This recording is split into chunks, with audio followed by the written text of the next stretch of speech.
And we're going to see if these talented individuals can actually take it, even just through the first 10 waves of hardcore. 10 waves is all you need to do, says Rod. Of course, tomorrow is going to be the first to 50, the full thing. Talk to me a little about that. I mean, Steph, Gold Glove, two very, very good experienced Gears of War players. Do you think they're going to be okay? It's a challenge. It's a challenge. It's all about teamwork, picking the right classes, having the right skills, and seeing what they can do with it. Excited for that. That will be tomorrow night. Team Fem Steph versus Team Gold Glove in a first to 50 challenge. But right now, we're going to jump in to the reveal, the first ever live and big stream match of game of Horde. What are we seeing right now, Rod? So this is how you begin. You pick up the Fabricator, which is our sort of military-grade 3D printer that will actually make your fortifications, make your weapons. So the first thing you have to do is pick up where do you want to kind of start your defense. So now they're picking it up, they're finding a place on the map to deploy it.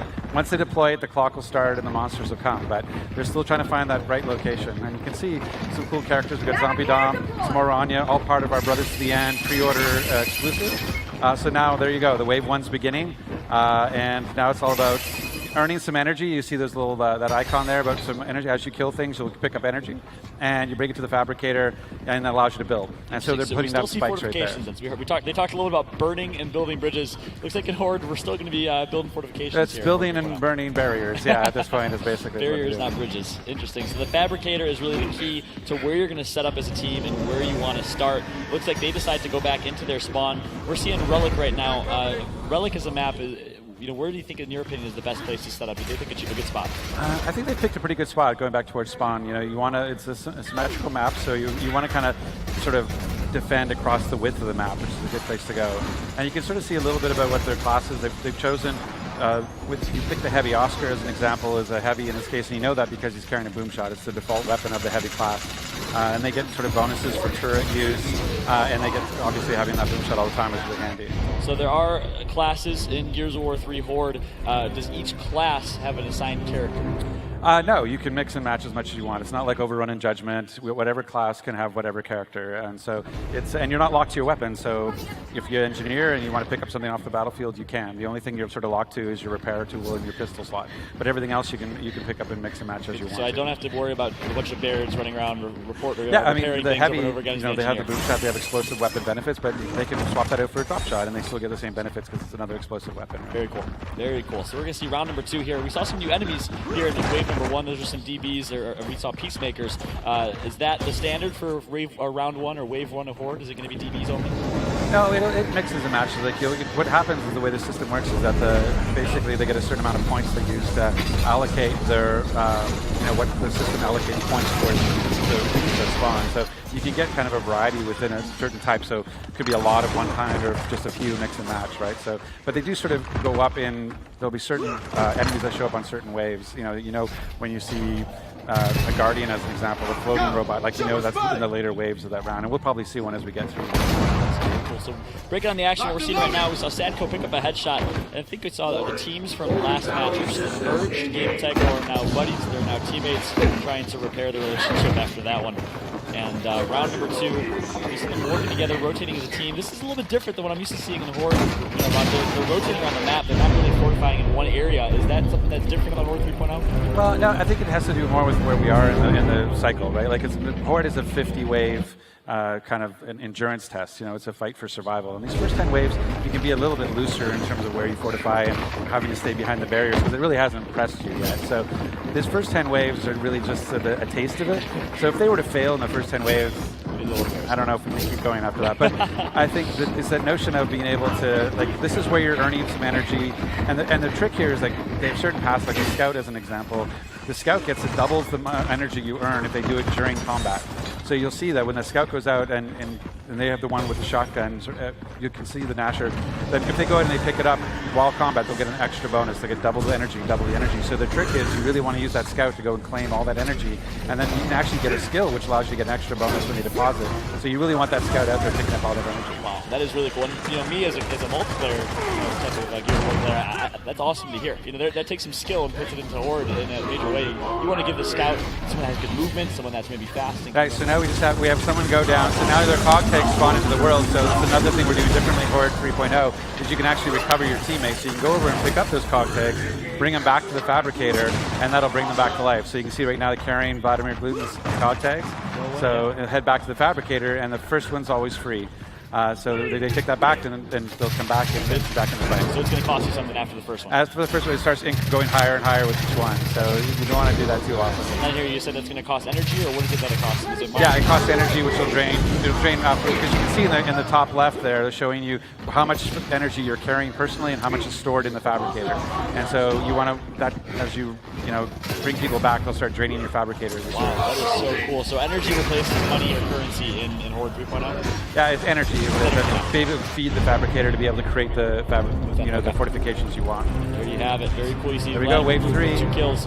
Chainsaw Suit with 4 kills there, and that one is round number 3. They are cruising right now, but Rod did say if they can't make it to wave 10, very embarrassing. We'll see what they can do as it gets more and more difficult. So wave 7 through 10. Sorry, interrupting you. Apologize. So what you see there is like picking it up in between waves. They don't get that bonus, so you're getting like half the energy you could be getting if you're doing it up in combat. So you really want to try to. It forces the scout to be aggressive and get out there. I see. Okay.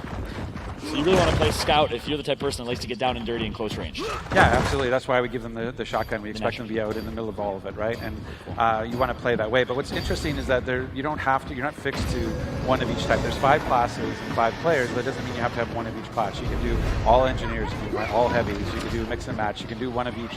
It's really up to you and your team and your play style to figure out how you want to play. So it's almost like an evolving meta in Horde. Yeah, absolutely. And because you have so many, like 11 different skills each class has, but you're only ever able to bring in at max level, you can bring 5. In this case, they're only able to bring 3 skills in. So of those 11 skills, they have to pick which 3 they want to take with them, and then they play to those abilities. So you touched on something that might be a little bit new to people. There's skills. Is it almost like a skill tree, a talent tree? What is that? Yeah, well, you have 11 of them, and you are able to, through the card system we have, you're able to kind of level up those skills so they get more and more beneficial as you go, up to 5 different levels. And so you can take it even higher and higher with the cards. And what's cool is that just by playing Horde, you'll earn again currency that you go get cards just by playing. Wow. And Rod, it's been 3 minutes. I have not played Horde yet myself, and I could not be more excited. It just seems like it's so much deeper, so much richer in gameplay and metagame and in content. The reviving piece, taking back to the Fabricator alone, we're going to see that right now. Right, so you see right now they have a bonus objective. If they get 10 kills in the 30-second window, they'll get a big airdrop of weapons and in-game energy that they can use in the Fabricator right now. So you see that countdown. They got 3 of 10. Now they got 9 seconds to get this other 7, which of course they won't be able to do. But as they get killed, that window will change. Wow, very cool. So 10 kills in 30 seconds, definitely doable, especially when you have a heavy on your team that is using a boom shot. We saw this goes Dom with the boom shot in his hands. I'm board Tycho right now. Boom shots are flying. And what class is Tycho playing? He's going for a revive here. Oh, Sentinel, which is the Guardian with a rocket launcher. So that Sentinel's dangerous, and the Sentinel is really this Guardian that has a shield in front of it. It's very meant to sort of force co-op play. You want one team member to take down the shield, and then the other team member to come in and take him down. There you go. On board right now. So there you go. See, Tycho went back, brought back a lot of retreat at the Fabricator. Oh. Someone's down. Man down. Oh, the Sentinel putting in the rockets. Yeah, they ate a rocket. What level are they playing on? Is this hardcore? This is hardcore. Okay. So you can go down pretty quick. That's what those shock trackers, which are the rolling balls, they can actually down you in one explosion. So you really got to be careful once those trackers come out. Very cool. So we're seeing some new enemies. We're seeing some new weapons, of course, and a lot of new gameplay here in the metagame of Horde. Of all the new enemies, which are some of your favorite to fight against? Yeah. It's really cool to see. Like, this is where it starts to, as you start to move through, you can see, like, if you go back to where that Sentinel was, they could actually go and rip the salvo off. They could have taken that rocket launcher out of it, but they're still new to the game. I don't think they know everything they can do yet. But it's one of the cool things is that when you fight a Guardian and you down it, you can actually go and rip the heavy out of it. And so it's either carrying this new tri shot, which is a kind of a new 3-barrel gun, or you can actually pull out the rocket launcher, what we call the salvo. So now here we see they're putting out sentries. So and what's nice with the sentries, it shows you what the range, how far it goes, how wide it is. That's very cool. What class is it? Is there a certain class that magnifies sentry than others, or can anyone use sentry? No, there's just the one type of sentry that goes, but as you level it up, it becomes more effective. And then engineer can have skills that can actually change rate of fire, health, amount of ammo. And so you can really modify the sentry based on the see, here's the engineer doing repairs and reloading at the same time. Very cool. Using energy to do that there. We saw his death actually, so things are getting a little bit more difficult here in wave number 5. Of course, we are going to 10. Some good shots from Gabe, doing a good job staying alive with his Lancer.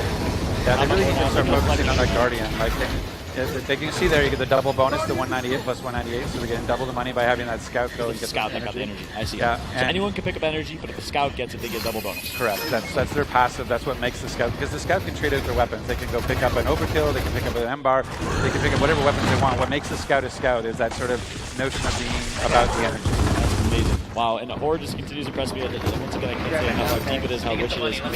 And we actually can hear a listen.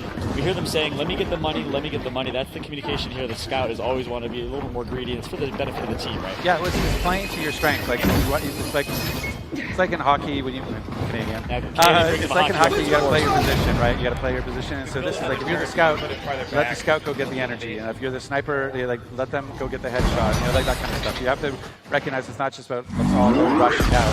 It's like it's not a bunch of 6-year-olds shaking in a soccer ball, right? You have to play your position and know your role, and so play to your class. That is awesome. Very cool. So I just want to say to see how they play that tomorrow. We have some high skilled and experienced Gears of War players playing Horde tomorrow. Gold Glove is known to be a great sniper. Maybe he'll play as the sniper class, right? Maybe, and there's some great skills for the sniper. They have an explosive headshot. When you pop the headshot, it actually goes into splash damage and destroy enemies around it. What? So there's a lot of really cool. And the heavy has one of my favorite, which is that it has when you use the bolt hawk, that with the smaller the amount of ammo you have left, the stronger the shot gets. Wow. So every shot is stronger and stronger and stronger. And so you're blowing people away with your bolt hawk. That's unbelievable. Yeah, what other type of skills that are out there? You mentioned the skills with the sniper. That sounds so cool. What other type of skills or trees are out there? Well, it comes down to just leaning into what they do, right? Here, an engineer can do like repair efficiency.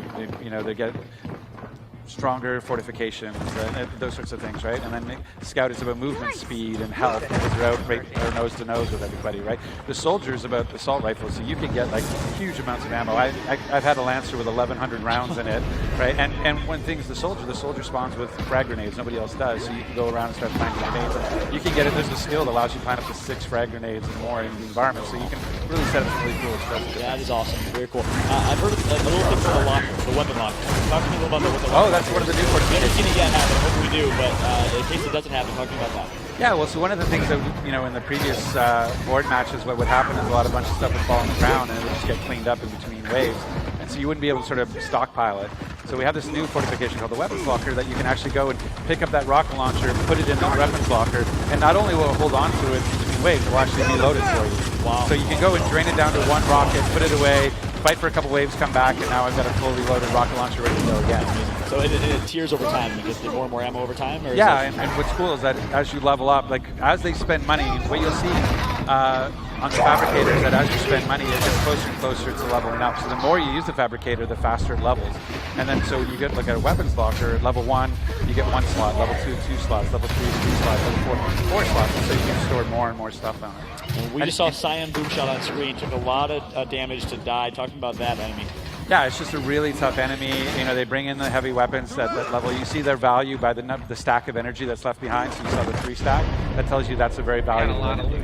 So I got to ask you. a lot of money to deposit. And I might have some personal incentive in asking you this. Wave 50, what can we expect? It's crazy, right? Like, so we call them poisons. Like, as you go through each section, they'll double health, they'll double accuracy, they'll double damage, and that last 40 to 50 is like 2.5 times everything. So 2.5 times damage, 2.5 times accuracy, 2.5 times health. It's a push, it's a grind, right? So here it's kind of au naturel, but as it goes, it gets harder and harder and harder, and you really have to play into your skills and play your role to get survivalist 50 wave, which I'm going to be really curious to see tomorrow night if we can actually see the first to 50 like on the stream. Wait, you think it might not happen? There is a possibility. Whoa! Well, part of it is like I've been part of it. I've been part of a group that's picked the wrong classes, picked the wrong skills, didn't work together, and you can actually get caught in a negative loop where you can't rebuild, you can't recover, and so you have to start over. We had to start over. Like we got to like 28, we wiped 3-4 times, and then we just said back to 1. We started again, and then off we went. We got to 50, but we had to play differently. We made a mistake, and I think with new players not knowing how to work together, there's a good chance they're going to stall. Gold Glove, my friend, if you're watching this, if you're a fan of Gold Glove, tweet at him. Ron Ferguson called you out. You're saying there's a chance that our squad, the best squad, won't make it to 50 tomorrow. We'll see about that, Ron. That is now my mission to prove you wrong tomorrow. And well, now they got the competition. Now it's not just about can they get there, who's going to do it first. That is true. It adds a whole other layer. And, you know, at first when I heard this, of course, we're playing 2 different games of Horde. But for just a second, I thought we were in the same world playing 5-on-5 Horde. Because each map is symmetrical, right? So one team on one half, the other half. That's not how it's going to work. But that was the case. So here we have the shock turret set up. So what the shock turret does is it has a long-range stun. But as you go up in level, it can actually get stronger and stronger. We're actually going to start popping things for you at long range. It's really useful tool. But one of the things that's cool too is you can upgrade on the fly. So if the fabricator goes to level 2, you just go to your fortification, you pick it up, you upgrade it, you put it back down, and off you go. Right? So it's a really easy process to do the upgrades as long as you have the energy to fabricate. You can see here, we've got over 4,000 in the fabricator. It's draining now because I think someone's repairing. But it's, they can really tap into the fortifications with all the money. So here's the pouncer. You got to be careful. It's a co-op enemy. It'll knock you down, pin you down, and take you out if you don't get free. Wow, very cool. And we're looking at the heavy right now with the boom shot. Oh no! A self-kill. I gave the captor's curse in that one. I called him out and immediately demolished himself with the boom shot. So he's dead now. Gabe picked up his contacts and took him back to the fabricator and revived him. Yeah, take him back. But if you're close to ending the wave, they'll get back up just by the wave ending. So you only have to do it to really. You have to look at that eventually. It's like, do we spend the money or do we just get the 3 kills and get them up? Without having to spend the money. So they're on wave 7. They're doing strong. They're moving fast here. So that's pretty good. They've got some good defenses going. Look at that sentry shock turret kind of combination there, which is good. And the barriers will slow the enemy down as they try to cross them. So they'll give the sentry and the shock turret a chance to do their work. They're setting up pretty well actually. That's awesome. So now we have another bonus objective. Can they finish wave 8 in 2:45? They do that. Again, airdrop, lots of weapons. So the bonus is different each round. Yeah, there's headshot bonuses, and there's execution bonuses, and time bonuses, there's kill boosts. Similar to Gears 3. Similar to Gears 3, yeah. And it doesn't comes up like maybe every second wave or so, but it's really like they're kind of nice here.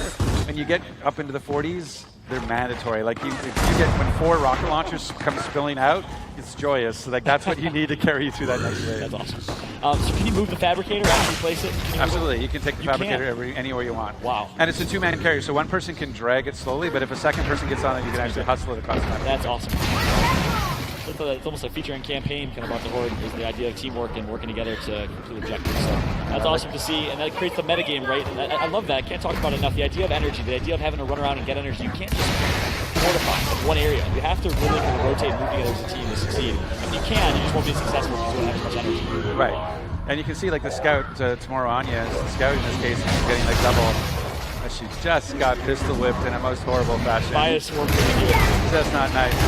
But after that, for a while, she rocked the double shotgun. You got the Nasher primary and the overkill secondary, which is a good combo for the scout. It looks like it's coming out the wire here. Not looking good for this team. This is only wave 8, all up to Chainsaw Suit now. And some turrets to help out. Get those contacts back there. So he did get the contacts. He needs to run into the fabricator to stay alive right now, keep his team alive. I think he's the only one alive. I see no Tycho. His buddy's alive as well. On the ground out there. Did he pick him up? Oh, and this is Blood's killed out there. So Tycho is still alive. Is that Tycho getting killed, or is that Tycho? Okay, we got 2. We got at least 2. Back to fabricator. There we go. Head back. If he gets the fabricator, he will resurrect his team. Yeah. Right here, you'll see here. Touch. Boom, and then that is awesome. And he had to spend energy to do that, but we'll work. That one was free, right? But if you look at their money now, they're at 225. Their energy in the fabricator, they don't have enough for another one. I see. Okay. So if somebody who goes down and dies, yeah, they're not going to be able to bring them back. Wow. So 50 seconds left on the bonus objective. Looks like they might be able I know, but they got only 4 enemies left. Yeah. Look at that stack energy. They need that scout to pick up that energy. Turrets really what's 2 left, 40 seconds. Come on, where's the scout? Oh!